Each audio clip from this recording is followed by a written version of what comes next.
Good morning and welcome back to North Dakota Today. Today we are talking books, and better yet, a book about fashion.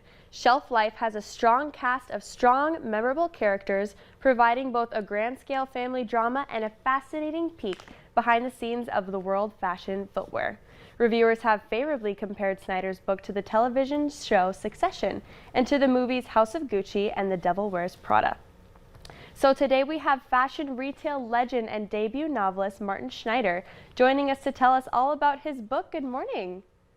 Good morning, Sophia. Well, we are so happy to have you on, and you're calling in from New York City, correct? I'm calling in from New York City, but I have a question for you, Sophia. Yes.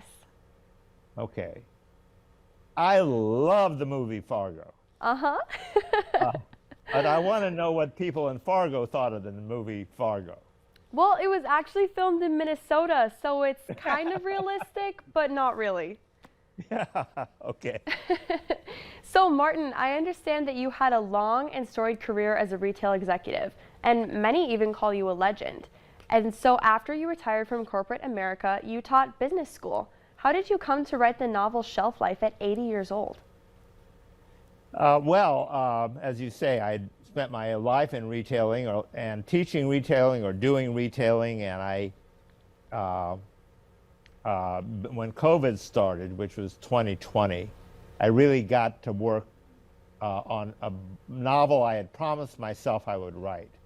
It was I thought that the story of retailing in the last part of the 20th century was a story worth telling. From the days when downtowns were very important to the malls, to the new Targets and Walmarts, and eventually the internet, that retailing had gone through this big transition that hadn't been written about. And I knew I wanted that in the story, but I wanted to make it interesting to readers, so I decided that I would make it told from the point of view of a family rather than telling it as a retail story. So in the background is retailing, but the family has its own struggles, tensions, betrayals, things like that.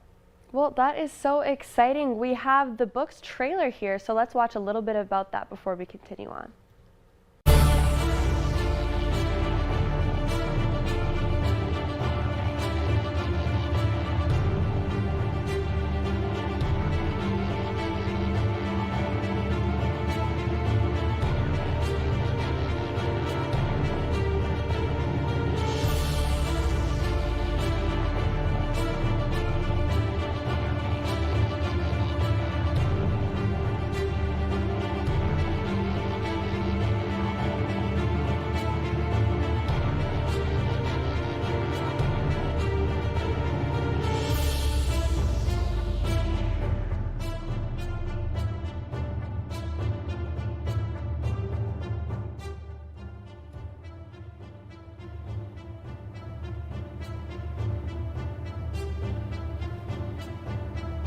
Well, how exciting. And I have the book right here, and it really does look amazing. I mean, I'm still in school, so I'm still reading textbooks, but after that, I think I'm definitely going to have to give this one a read.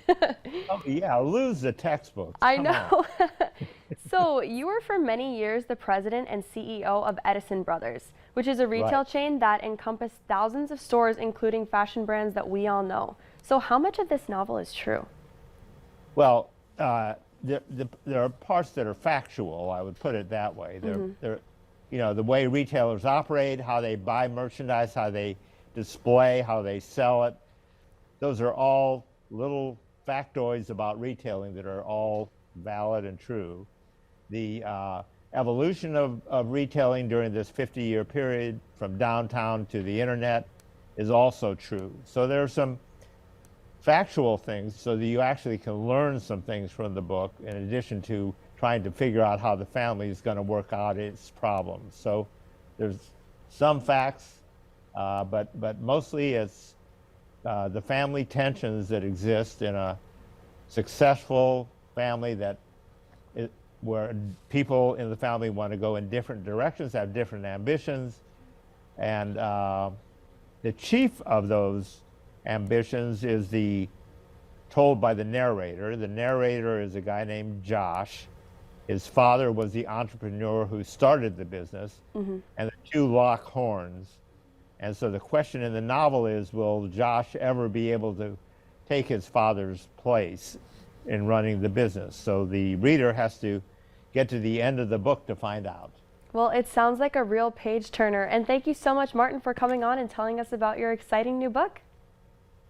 But I wish you hadn't discouraged me about where Fargo was filmed.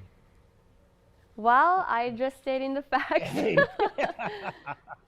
Thank you. No, I enjoyed it, and thank you very much, Sophia, for taking the time to interview me. I appreciate it. Yes, of course. Thank you so much. And we have much more North Dakota Today coming up right after the break.